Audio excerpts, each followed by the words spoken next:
Lance, thanks for being on the show. Well, thanks for having me, Jay. Excited to be here. So you have a very diverse background of all kinds of different experience, which I'm really excited to kind of dig into. I read through your bio, and you know, some family business in Wall Street, then you worked in some large restaurant chains, and then my favorite of all was that you owned a Krispy Kreme franchise because my grandfather used to take me to Krispy Kreme as a kid. And I remember very vividly waking up at 5 o'clock in the morning, driving out there. And if that hot now sign is on, even to today, I have a very hard time resisting it. Absolutely. That famous hot light. That's right. So what I'm excited about talking about today is franchising, because I don't know that much about it. And that's what I love about having guests on the show who have a ton of knowledge. You have a pretty diverse background. So talk about how you kind of got into what you're doing today. How did you end up in franchising, and why are you still there? What's the big value that you see for people, and why are you in franchising? So the background on this is both of my grandfathers were entrepreneurs. And one of my grandfathers was straight out of Poland, so I could never even understand what he said, but he built an empire in supermarkets throughout Brooklyn and Queens. I was born in New York. But there's always a discussion of the nature versus nurture as far as entrepreneurs and how they get started. And I was definitely predisposed or predetermined.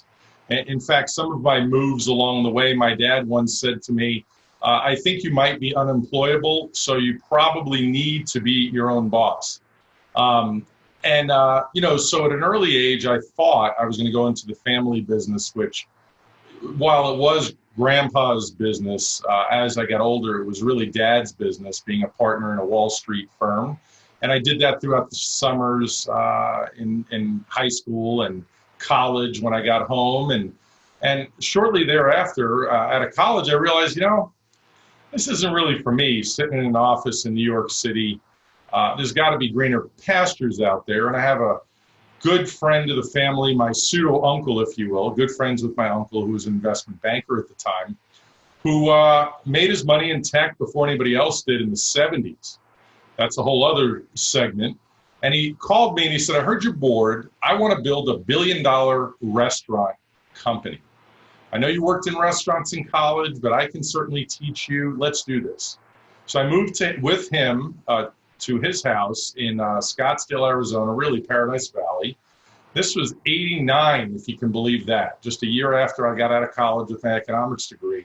And we built a TGI Fridays franchise from, 4 stores was the initial acquisition, to about $225 million a year through our own growth with new store development, but we acquired quite a few restaurants. The gentleman that was hired that had the TGI Fridays acumen at the time is still a mentor and personal friend of mine, and we do quite a bit of business today.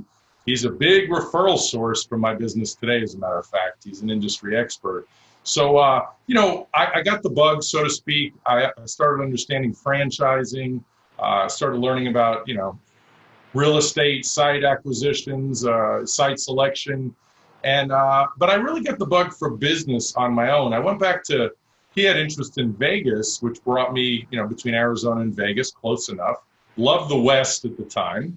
And I said, I'm going to do my own thing. And over time, through consulting and working for various people with people smarter than myself, craving that knowledge, and as I felt like I was ready, I jumped in on my own. I became a Wingstop franchisee.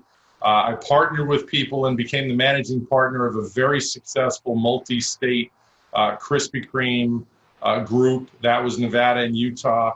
So I learned a lot. But I was never, when you don't have your own money, all of your own money, and although I did have some semblance of control, I made a lot of critical mistakes. Now, the good thing that I did, Jay, that most people won't ever achieve, and it's very difficult to achieve, I was a very successful multi-unit restaurant operator.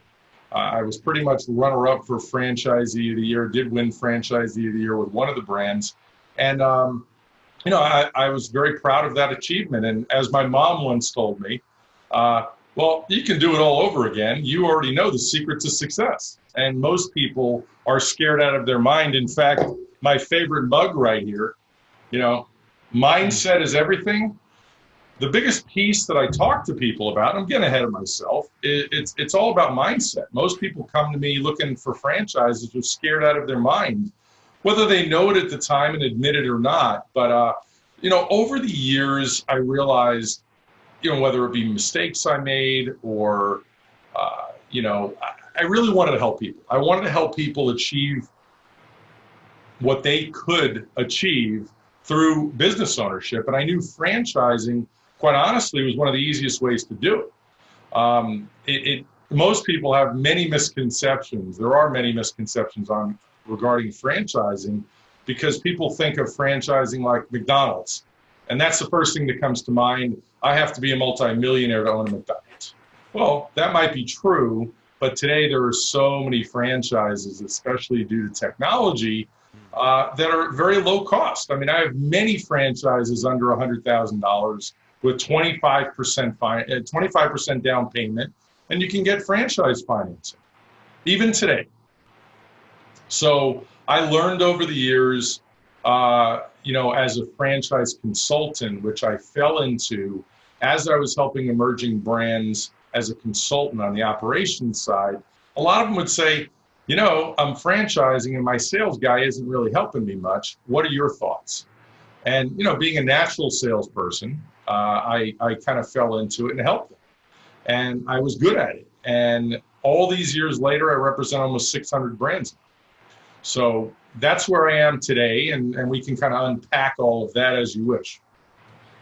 Yeah, I'm super interested because I think just the idea of franchising is something that probably or could really resonate with a lot of people, because, you know, I think one of the hardest things about building a business, especially building one from scratch, is not having the systems and the processes and the brand and all the things that sometimes take years and years to develop. I mean, you know, Absolutely.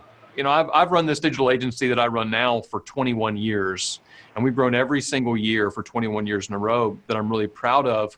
But it's taken me a long time to figure out a lot of these things, and a lot of it I just figured out by trial and error. So Yes. It seems like, and I've never owned a franchise, but it seems like from people that I do know that own them, one of the beauties of owning a franchise is you're kind of getting this, that's what you're kind of buying into almost. You're kind of getting this package. It's going, hey, here's the system. Just follow this, do what you're told. And I think that can still be a very entrepreneurial venture. You're just not having to reinvent the wheel. Is that kind of like the idea behind it? That's exactly right. A couple of things come to mind as you ask that question. You know, franchising is modeling success. Success does leave clues. And within that, I'll throw another one out, one of my favorites. You know, you're not in business, you're in business for yourself, not by yourself. This is somebody else's system that you're following. You know, and the beauty of the steps that I take people through, and keep in mind, my services are free. As a franchise consultant, my services are completely free. I have negotiated commissions, also known as success fees, when I place somebody and they do a deal with a franchise brand. But the final step in anybody that comes to me that I introduce to a brand, the final step is what we call validation. It's called validation for a very good reason. You have an opportunity to talk to other franchisees in the system and ask about their feelings, their success. You know, would they do it again? What type of profitability do they have? Now, you know, in the franchise world, it's regulated by the Federal Trade Commission.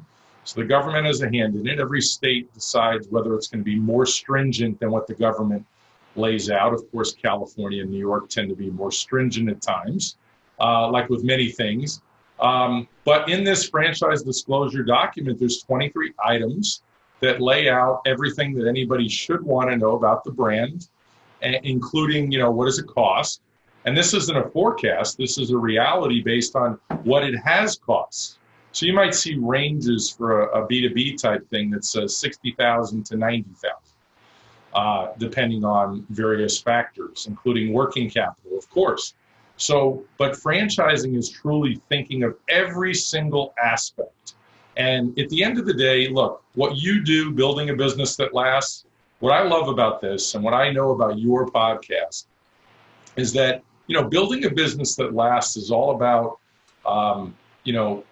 doing your ongoing R&D, doing your, understanding how to adapt. I mean, pivot, I think, is a little overused these days, but, it's adapt or die. How do you got to keep an eye on your competition, otherwise they could run right past you.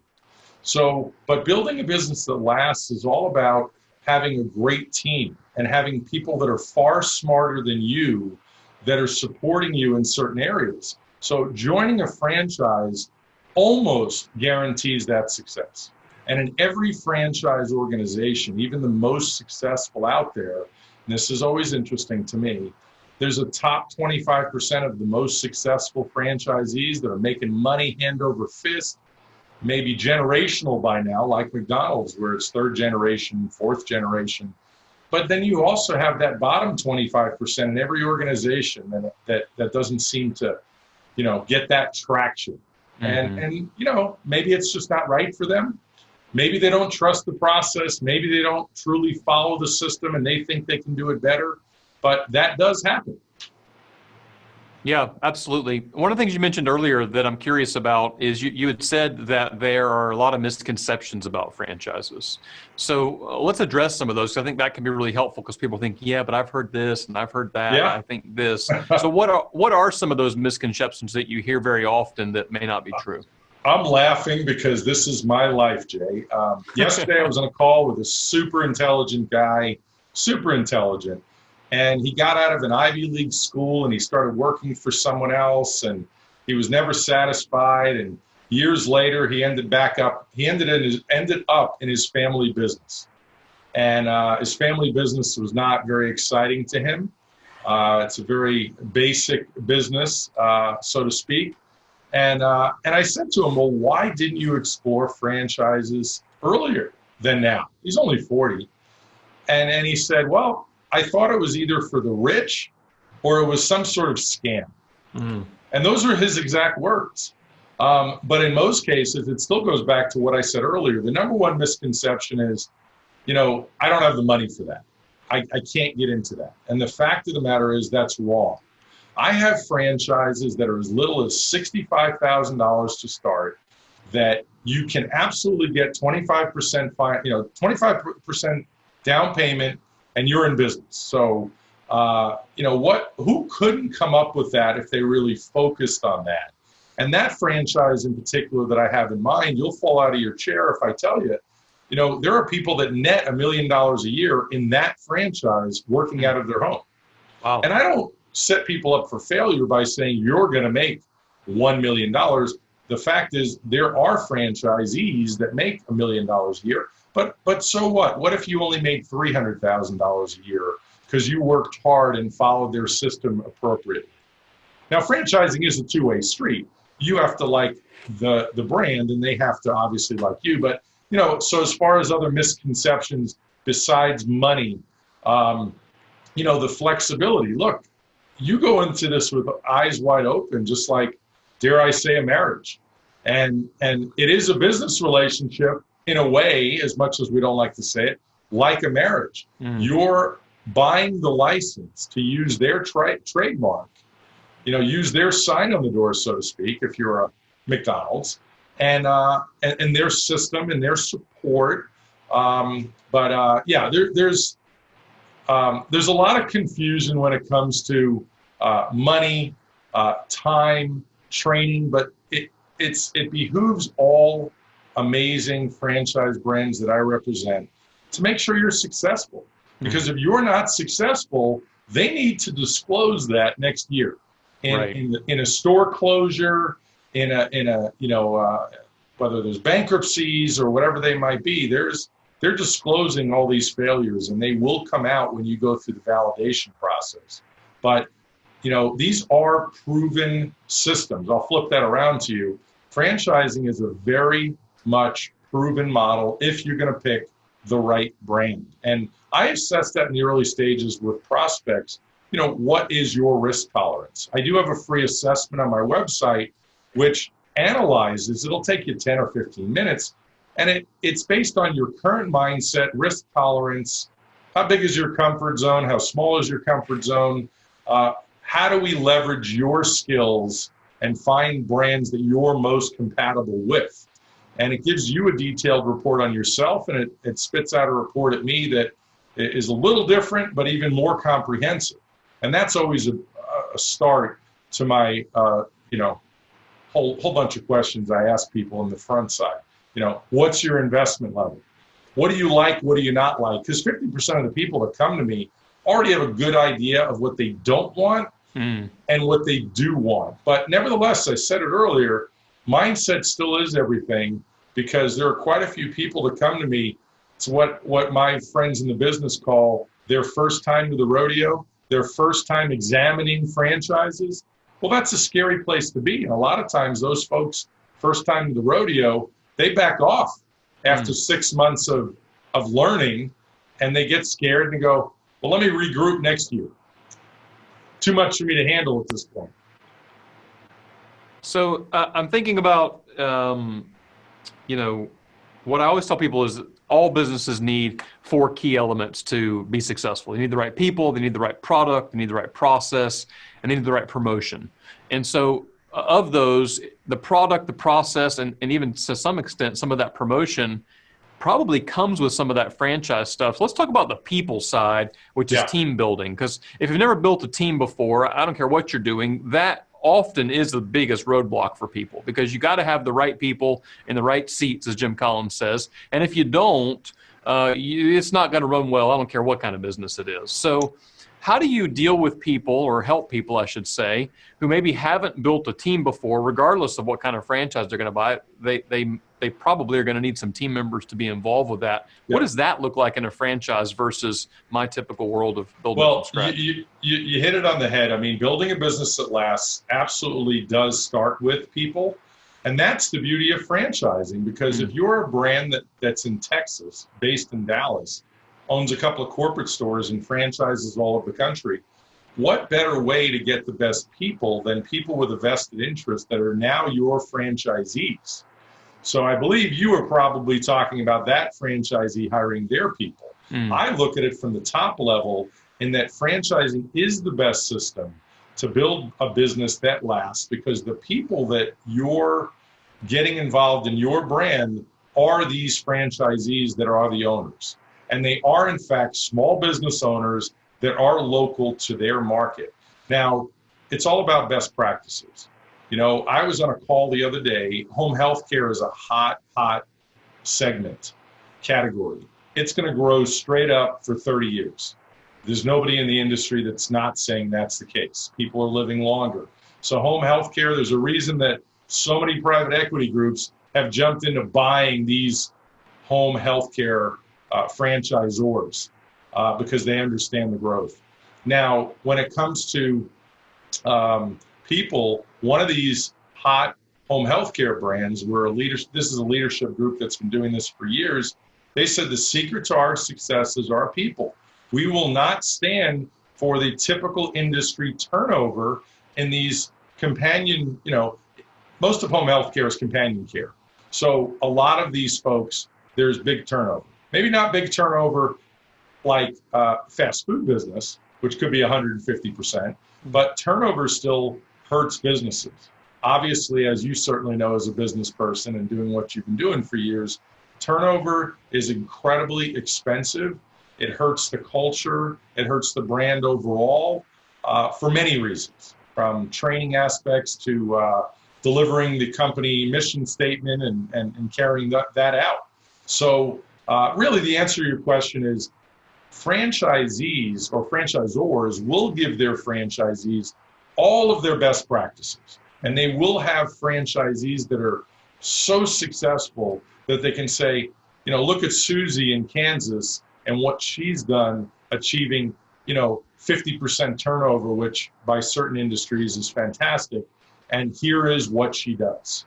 She does evaluations or employee reviews. And, like for me personally, I've been very successful with my people development over the years in the restaurant business. And it all starts with coaching literally every day. People always said I'd never get an ulcer because I leave it all on the field every day.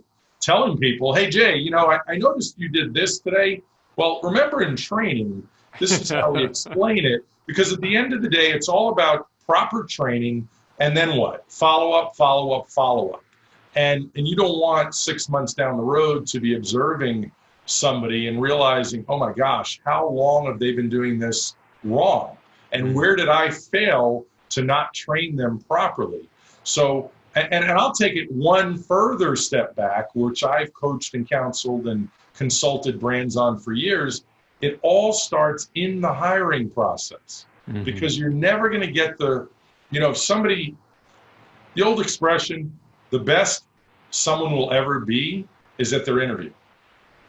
You know, and there's a lot of people that fake that. There's a lot of people that are authentic and genuine. But, you know, then all of a sudden they're late. Then they come to work smelling like cigarette smoke. And in a let's say a healthcare business, boy, that would be terrible to be around, you know, people smelling like cigarette smoke. Well, in the interview, they smelled fantastic.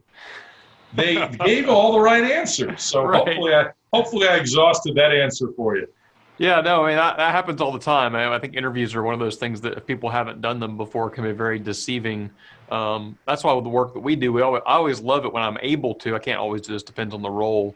Give someone some kind of a project or something to work on first as kind of a contract. Hey, do this project. Let's see how that works. Because ultimately the work comes out in the end and the proof is in the pudding. Well, Jay, let me give you one of my biggest tips to success that'll be in one of my books someday. You ready for this one? Yep. The way I find employees and the way I coach people to find employees, especially in the hospitality business, is literally to go find them. Wherever you might be eating or drinking or whatever you're doing, hand your business card out and say, you know, Jay, you're a great employee here. I can tell. People love you. I love how you work. Love your work ethic. I've been watching you for the last half hour. Here's my card. If you have any friends or family that are looking for a position, by all means, please have them reach out to me. Now, I don't really want to steal people from other businesses, but the fact of the matter is a lot of times, those individuals I give the business cards to actually call me. That's how I staffed Krispy Kreme in Utah when we were launching the first store there before the internet. You know, in the days of fax machines, I went on a scouting expedition and visited restaurants in the area, handed my card out saying, we're opening a Krispy Kreme shop down the block. We're looking for great people. Well, I smile, try to be a nice person, and they, lo and behold, my fax machine or my phone, home phone at the time, was ringing with people wanting positions. And we staffed without putting an ad in the paper. It was amazing. Wow. Yeah, you know, it's interesting. I remember this one, I didn't hire this girl, but I thought about it. I dropped my son off at tutoring twice a week at a lady's house. And this is a great example of this. And I would drive through, they have this guard gate at the front. You have to go to the guard gate and they let you in. And after the second time, she remembered my name. And I was just a visitor. And I was there twice a week, you know, on Tuesday and Thursday mornings. And it was always, good morning, Mr. Owen. How are you doing? I'm so glad you're here. You know, have a great day. And I'm like, she works at a guard gate at this random neighborhood. I love it. And I remember thinking to myself at the time, I didn't need any new team members at the time, and if I did, I probably would have, you know, I told Oliver, who's my son, I was like, you know what? Like, I would hire her. Like, I don't even know if she even knows anything about my business, but I can tell you just by how well she does that job at the gate, because she remembered my name, which is impressive because I probably couldn't do that. And she was so polite, so energetic. And the opposite of that, you have people all the time at some of these guard gates like, why are you here? What are you doing? And I'm like, half of your job might be security, but the other half is hospitality. And when you see people like that, that's a great point for other people that are listening. When you see people like that, especially in their job like that, she's, you know, working at a guard gate. I probably could give her quite a bit of a different opportunity than working at a guard gate at the time. And I think in hindsight, I'm like, man, you know what? I should have found a job for her because that girl was an ace. I just knew she was, you know. So when you see people like that, making those connections makes a lot of sense. That's exactly what we're talking about. And that when you just have to snag those people, to your point. You snag those people when you see them. And when I was in the hospitality business, I mean, I'm still helping people. I'm helping a Food Network star set up a bakery. As a matter of fact, right now, that's what I'm doing this afternoon. And that's exactly what I told him. And when you can train anybody in the hospitality business. I mean, if you have a specialized position like a baker, you need some technical skills. But Right. those soft skills that you just described, that's priceless. Absolutely. One thing I've been thinking about as we talk about this is obviously we're in the midst of just a crazy season all over the place for all kind of different reasons, especially this pandemic that we're all going through. It is unlike anything that I've experienced in 21 years of business, and I think it's just unique for everyone in the nature of it. But in the midst of crisis, there are always businesses that thrive. In the midst of massive change, there are also often massive opportunities. Absolutely. So thinking about that, as you think about different brands and industries, you already said, home healthcare has been one that's really been taking off. What else are you seeing out there that seems like, these areas or this industry could really be hot moving forward because as things change, opportunities arise? Yeah, restoration businesses, as an example, are always very successful. If you have a flood in your house, mold remediation, there's a fire, God forbid, hurricane, tornado, those businesses are always successful, nice high profit margins, typically all paid by insurance. Wonderful business, and that has not changed at all. No matter what, you're going to get that taken care of in your house. Home health care we talked about. When it comes to home improvement in general, several of our home improvement type brands, whether it's a handyman type franchise or a flooring company or Closets by Design, any type of company, as people have spent so much time in their house, they're looking for projects. And while we all know there was kind of the holding pattern as soon as this all happened, and people were like, whoa, what just happened? I'm locked down in my house for X period of time. The first 30 days seemed to be a shock, but after that, people were like digging out their closets saying, all right, who's going to come in and redo this house? And it's amazing how much money was spent in home repairs and upgrades and what have you while people were being locked down. Commercial cleaning brands, while people are questioning, or cleaning brands in general, people are now hyper aware of viruses and germs and bacterias and all these different things. So all of these very successful commercial cleaning brands, residential cleaning brands, although a lot of people aren't letting people into their house at the moment, or weren't, they're now all hyper aware of what are these cleaning standards. The reality is the salon business was always good, but that's fallen off 10% plus because people are scared to go out, although they've put some things in place to separate people. The staffing industry, interestingly, some people would think, it was a phenomenal business before, the situation we're in now, but it's actually incredibly a busy time right now, because even before coronavirus, staffing companies were busy.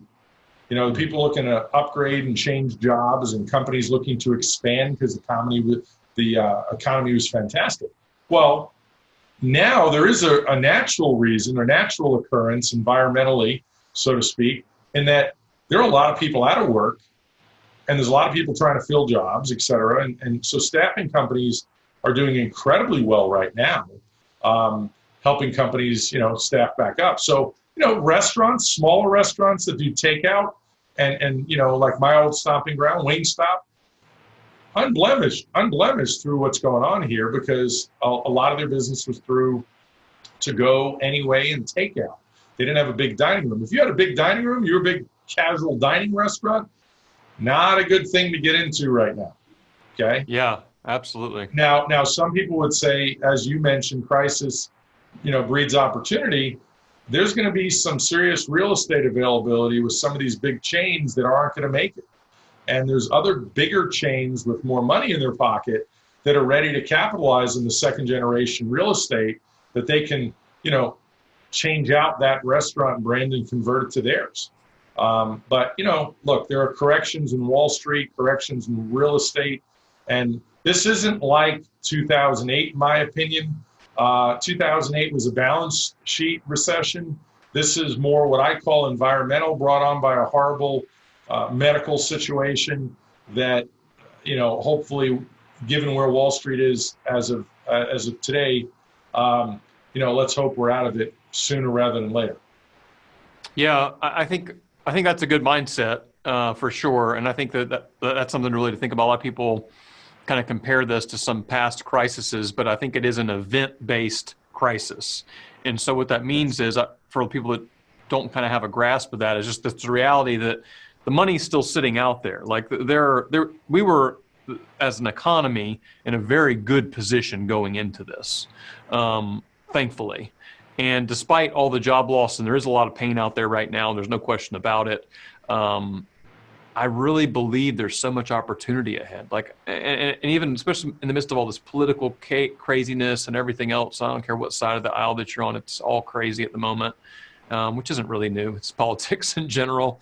I'd love to talk a little bit more about mindset, because you mentioned that earlier. You had that mug said mindset is everything. And, I have seen leaders who are leading out of fear, and I've seen leaders who are leading out of optimism, and I've seen those who have kind of a realistic optimism. That's kind of where I like to position myself. What I mean by that is that I am very optimistic about the future. I believe that things will continue to improve, and I'm going to do the things that are required in order to make that happen. I'm also a realist enough to go, you know what? I need to be aware of what's going on. I need to be following numbers a little bit more closely than maybe I was before. Things I used to track quarterly, maybe I want to track them monthly now. Things I used to track monthly, I might track weekly now. I'm going to tighten things up a little bit just to be wise. So as it relates to mindset, what are some things that you have seen that have helped both franchisees or really just business owners in general see success where others might not have? What do you mean when you talk about mindset? Yeah, well, first of all, I'm very proud of our franchise family, of all of our brands. We just got off, definitely the world's largest franchise convention with a lot of our brands, hundreds of brands. There was over 400 people that attended this online event last week. And it was amazing because every single franchisor that spoke all talked about how they immediately jumped into action to help their franchisees. Whether it was an immediate, royalty deferral, as part of any franchise process, you're paying a royalty. It's an ongoing maintenance fee, if you will, for them to do a lot of work for you. But that's how the brands make money. So most brands deferred or eliminated royalties for a period of time, or waived. Most deferred. And that was amazing. They weren't obligated to do that, but in some cases, depending on the business, it was the right thing to do. There was a lot of conversation through Zoom and other mediums where brands would get on the phone with their franchisees and started having more regular communication to address those fears. Because as you were alluding to, look, there are some people that can handle a lot more than others. Some people, the Shake Shacks of the world, were sitting on $120 million in cash prior to this pandemic hitting. So they were not necessarily in danger of anything other than their stock hitting the skids temporarily because of the fact that, what's going to happen? They can't service people. So I think it's knowing who your weakest link is in any franchise, and protecting and assisting and comforting them in times of what can be tragedy.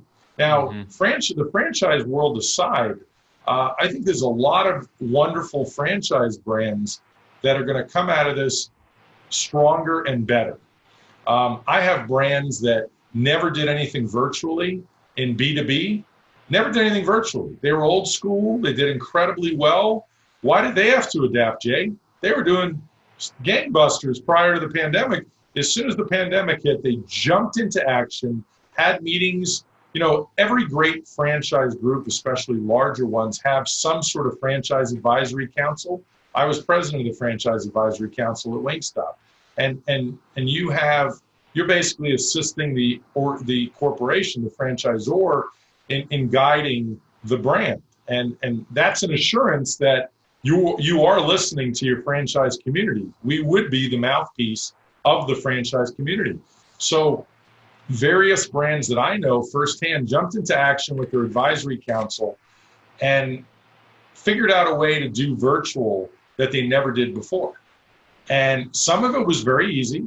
Hey, look, a virtual meeting. You and I have a meeting instead of face-to-face in your office. I do it this way. What's the difference? Well, for old school people, there is a difference, but you adapt and thrive, and it works.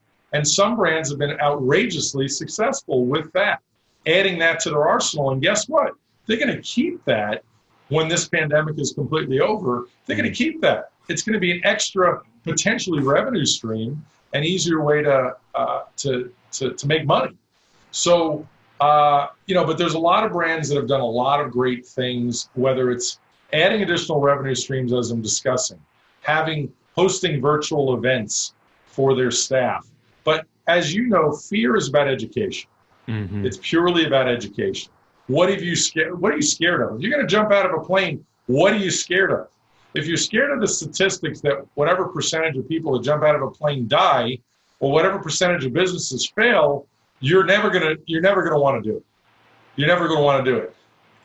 That's why you build a solid business plan, and that's why every great franchisor went back to their business plan and said, all right, now is the time to add this other revenue stream. For example, I mentioned restaurant company. There were many restaurant companies that weren't really focused on delivery or takeout. I know that sounds shocking, but believe it or not, there were many restaurant brands that weren't focused on that prior to the pandemic. They were really sorry midstream in this pandemic that I didn't do that. We didn't focus on that. They'll never make that mistake again. But if you happen to have a drive-through business, you were good. You don't have that problem. But communication, the answer to your question has to do with communication, addressing the fears, maybe alleviating some of those concerns or fears. There aren't, unless you were a big box restaurant, there weren't too many brands that were so affected that they weren't going to make it. There were many independent mom and pops that were drastically affected because there was no one there helping them. Mm. Sure, you could run to the SBA and get an emergency loan or PPP or whatever it might be, and that might help. But it didn't help a lot of people because, without revenue, and you have to let your staff go if you weren't getting PPP or you didn't get it in the first wave. Look, there's still a lot of challenges ahead for people that were sitting on poor cash flow before.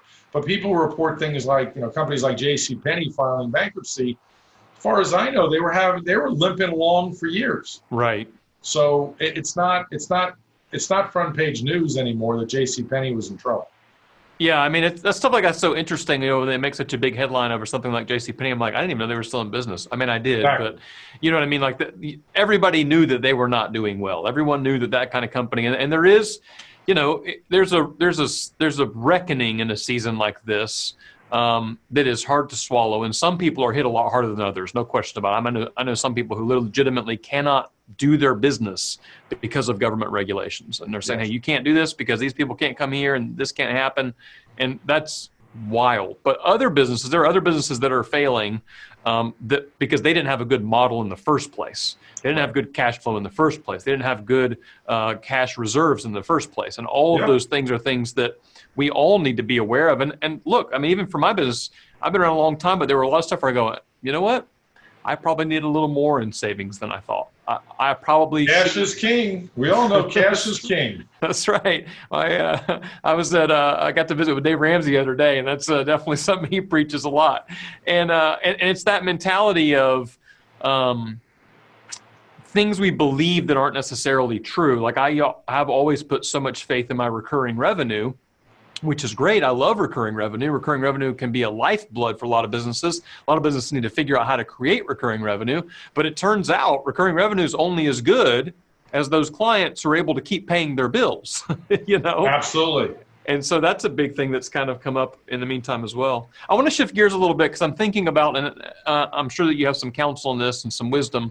Let's say somebody runs an independent business right now. and people have told them, you know what, this would be a great franchise. This would be a great, I've heard people say it all the time. Where does somebody like that even start? What are things they need to think about? Yeah. What actually does make a good franchise, I guess, really is the question. Well, it's a wonderful question. And this is what I also do. The other part of my business is setting brands up to franchise. So what I look for, I'll give you a live example. A lady called me the other day through a referral, and she has a salon suites business. So she'll create the salon and rent out the space, and she wants to do it in a franchise format. And there are other competitors in that arena, so to speak, or in that category. And they are much more expensive than she is. Let's back up. They might cost $350,000, $400,000, $500,000, $600,000 to open. Mm-hmm. So hers is quite a bit less. Drastically less. She found a way in her first 2 locations to cut those expenses without cutting the quality, and she has a waiting list for people that truly want to get in business with her. So her secret sauce, yes, I said it, that's what it is. What is proprietary to you? What is your secret sauce or way of doing business? Doesn't literally have to be a secret sauce. You don't have to be McDonald's or In-N-Out Burger or any other big brand that has a secret sauce. But what is your secret sauce to success? And hers is that it's lower cost and in most cases a smaller footprint. So we're already halfway through the process with her. It'll take 90 days to 120 days to set you up. We take you through everything from the business planning all the way through all the legal aspects with our franchise attorneys to create your customized franchise disclosure document that's required, as well as a franchise agreement. We educate you and give you the knowledge. Remember, fear only happens because of lack of knowledge. So we educate and get people really comfortable with the process. But the good news is we don't go away. We actually are very inexpensive when it comes to setting people up to franchise, because we hope it's a long-term relationship where we have an opportunity to sell their brand. Yeah. So we have to believe in them. Otherwise, we can never sell them. And and promote for them as well. And we do a lot of lead generation for new emerging brands. But it is about the story, Jay. People have to have a great story. That's what sells these days. You mentioned what is building a business that lasts. It's about the people. It's about the product. There are a lot of restaurants with amazing food that go out of business, but that is it's value. It's that value that you deliver, and you can deliver to franchisees. So what makes a great franchise? Being different, having that secret sauce, having a great model to follow, something that is proven. Just because she has 2 locations in one market is an amazing start. However, she's not in 5 other markets. I have a young emerging brand, and this is an industry terminology called proof of concept. If you're in multiple major cities, I have a brand that's an IV infusion brand, and it's in Dallas. It's in Kansas. It's in Oklahoma. It's in the Phoenix market. So I can easily tell you that is certainly a proven concept by virtue of the fact that it has been tested in various different markets. Is there an established training program? What kind of ongoing support are you willing to offer? There are some people I've talked to, I'll be honest, you're a likable guy, Jay, and you're a guy that if you were setting up a franchise, I'd love to work with you. There are a few people I've talked to over the years that I had to kind of, I don't want to say knock them down a few notches, but say, look, you're going to have to work with a lot of different people.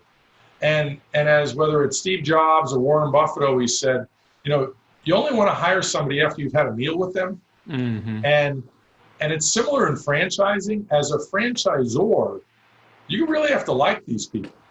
And if I can't like you as a potential franchisor, those folks might run away from you as well. So, and if you're not going to do it, there's a lot of CEOs that are quite famous that aren't necessarily charismatic or that friendly, but they still get the job done. Well, put somebody in place that can do it for you. to make you successful as a brand. So Yeah, I love that advice at the tail end there too. I think that's so helpful for any kind of business. Is you have to realize, I think self-awareness is a superpower for a business owner. I think you have to know where your strengths are, you know, yes, and if you don't know, maybe you should ask other people where they think your strengths are, because a lot of times they might know better than you do if you don't have very good self-awareness. right. And I know for me, for example, I'm not a detailed person. I will miss the details. I miss them all the time. Well, it turns out I married somebody who's a super hyper detailed person. And I didn't even consciously do that necessarily, but in doing so, we're either at high conflict with one another, because I'm the visionary, I'm the idea person, I'm the relationship person, I'm that guy, and she's the, hey, let's make sure things are right, let's make sure we have a plan, let's make sure it's in order. And if we're operating together and we're in sync, man, we are unstoppable. And I think that's the same in business. To draw that kind of marriage business analogy again, is, you know, in business you have to have people around you who have different traits that is their strength. Like, I have people on my team who their strength is not standing in front of a room and talking to people like I would love to do, but we can't stand in front of rooms anymore. We got to do it digitally. But they are super detail people, and they're going to make sure things are right. They're going to make sure that there's a system, and they're going to make sure there's a plan, and that kind of connection, understanding that is so important. Yep. Let me add something else that I can tell you. When people come to me that want to set up to become a franchisor and franchise their brand, it's pretty incredible. One particular thing that they learn: if you remain an independent, you know, well, the flip side, you become a franchise brand, you know, the ease of exit, you know, you start to take on 10, 15 franchisees and build your brand in different cities. You know, there are franchise brands that routinely have sold for 10 times their cash flow. And your royalty stream is your cash flow. You know, the franchise fee that you charge, while it is a revenue center for some brands, it's really this one-time setup fee in order for, you know, McDonald's to fly across the country with a team and put them in a hotel and rent them rental cars and pay their salaries. It's a substantial amount of money to help certain brands set up in business. So, but the ease of exit when you become a franchise brand is pretty incredible. And the multiple that you can sell for is absolutely incredible. And you know, just wealth generation in general. And, you know, you take somebody that had a dream of opening one salon suite brand, save their money to become a franchisor someday. There's a lot of incredible stories out there, and it happens all the time. Yeah, absolutely. I have so many other ideas and questions, but we're running out of time. So I got to transition to the things I always end the show with.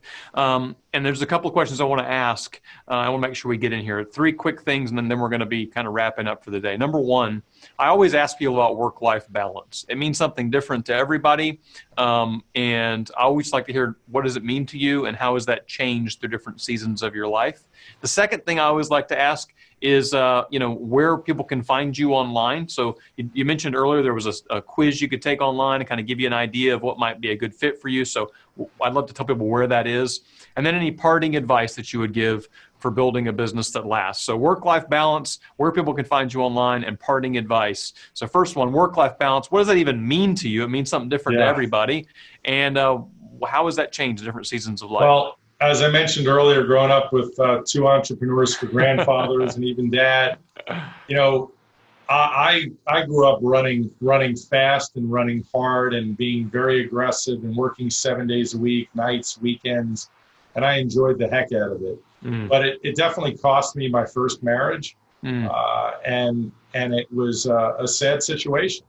And, you know, I realized over the years, while I enjoyed my work life, and it caused my family life to essentially fail.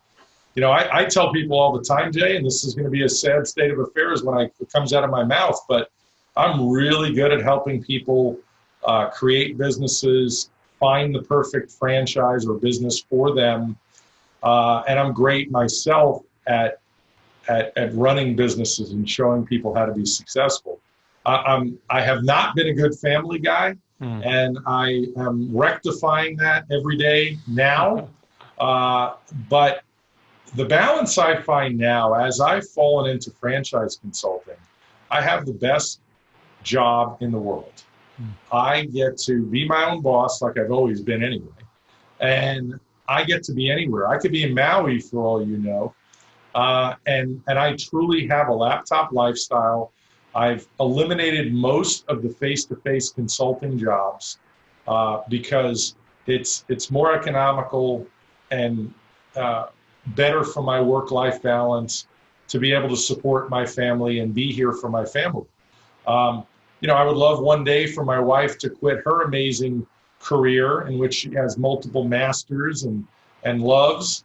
And that probably won't happen anytime soon, because for her and I to work together and travel the country and do what I do would be amazing. So, yeah, for me, I still work 7 days a week because I love it, but I now can easily schedule what I'm doing with my family. Now, moving on to me, ionfranchising.com is my website.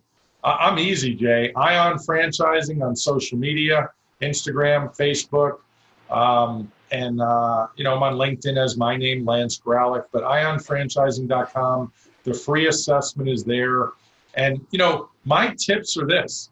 I didn't have a fear factor growing up because I grew up like, you know, maybe 1% of America. And then I already had an entrepreneurial family. And I was used to seeing grandpa not talk about the boss. He was the boss. And both grandpas. One grandpa was a real estate attorney in Brooklyn and bought buildings and helped entrepreneurs and whatever. So the short answer there is, don't be scared of anything. Just reach out to me and I will guide you through every step. I had a gentleman the other day say, well, I'm not ready. Well, what are you not ready to do? I don't care if you buy a franchise in 10 years. I'm here to help you. I will nurture those relationships and help people along in the process, alleviate their concerns and get them to where they need to be. I have every single resource that you would want in franchising, from franchise finance folks. I'm meeting with some of my franchise finance folks after you today to discuss various candidates. You know, what the SBA is doing right now. Things have loosened up in some respects, tightened up in others. So that's it. My tip is reach out. You just want to reach out by filling out the free assessment, go right ahead. There's also a consultation page. You can give me your information. You can hit me a direct message on social media. Whatever makes you comfortable, I will make you comfortable. I get testimonials all the time that as much as I brag about being a good salesperson, that's because I like people. And at the end of the day, when you love what you do and you believe in what you do, I am not selling anything. I'm simply educating and giving people the knowledge on businesses that I think fit them the most. You mentioned your superhero power. Mine is, I feel like I'm Superman sometimes because I have the vision. I have that vision, and I can see in the future for some people that I'm working with, most people that I'm working with. Some are harder to read. It depends whether they allow themselves to really be vulnerable and tell me what they're really feeling based on their experiences, based on what their spouse believes and feels. I had a doctor call me the other day, famous doctor, super successful. You know what he said to me? I've worked for a hospital my whole life. Other doctors like me would have started working for themselves. Now, I want to work for myself. Is there a medical type franchise that you can show me that I can do? And I said, absolutely 100%. You know what he said to me, Jay? He said, my wife told me that I could never do it. I could never do it. And I don't want to sound like I'm leaving you on a sad note with that, but the reality is that is reality for a lot of people. And absolutely, this doctor can do it. But if you're around people that constantly tell you you can't do it, it's going to be a little bit difficult to jump out of that plane. Yeah, I always say you have to have somebody around you that believes in you and you don't believe in yourself. And, you know, for me, that was probably about 18 years ago, and that was my wife. I didn't think I could do the business that I run today. We were making maybe $20,000 a year at that point. We're a multi-million-dollar agency now, and if she had not believed that I could do it in those days, I wouldn't be doing it today. So you definitely got to surround yourself with positive people. Lance, I've learned a ton today about franchising. I think the audience has too. Thank you so much for your time. IONfranchising.com is where you can find Lance, that quiz and more information about everything that he does and his team. Lance, thanks so much for being on the show today. Thank you, Jay. Hey, I hope this video has helped you with some tips and ideas to build a business that lasts. Make sure you subscribe to our channel so that you don't miss out on the next videos that we roll out. And more importantly, for some awesome free resources, head over to our website at buildingabusinessthatlasts.com. You can get a free copy of my book there where I tell you how I have built an agency that's grown year over year for the last 20 years in a row. So go grab that, buildingabusinessthatlasts.com, and make sure to subscribe to our channel. Thanks. We'll see you soon.